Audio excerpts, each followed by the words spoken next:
तिब्बती तंत्र में जो प्रयोग हैं जो पूछे जा रहे हैं कि अकेले करें, उसमें कुछ प्रयोग हैं, जैसे महामुद्रा का प्रयोग है, वो ग्रुप में अच्छा रहता है, उसका प्रभाव अच्छा बनता है, हालांकि वो अकेले भी किया जाता है। और हम जो आज के समय में महामुद्रा का जो प्रयोग करते हैं, ओशो का बनाया हुआ ख़ास तौर से, उसमें एक मुख्य चरण लातिहान का आता है। मतलब लातिहान के जीवन का मतलब ही है ट्रेनिंग ऑफ द स्पिरिट। तो वो मौलिक रूप से तो सराहपा तिलोपा से आया है, जिसको डेवलप बाद में नारोपा ने किया, और उसकी पूरी व्याख्याएं तो बाद में फिर उनके भी शिष्यों के शिष्य गेम्पोपा ने दी थी। वो भी ट्रेडिशन में मौजूद है, वो किया जा सकता है।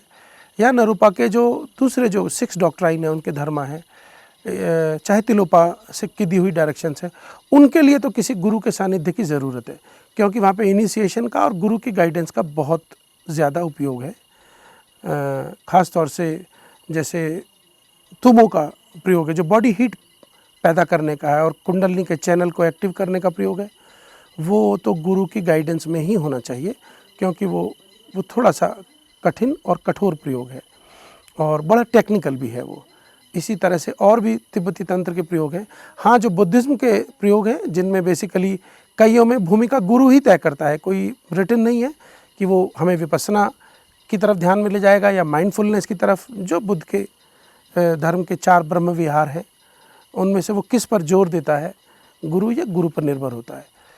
तो ये प्रयोग की प्रकृति पर है, आपकी रुचि पर है कि आप कौन सा प्रयोग चुनते हैं, फिर प्रयोग की प्रकृति पर है कि वो प्रयोग किस तरह का है।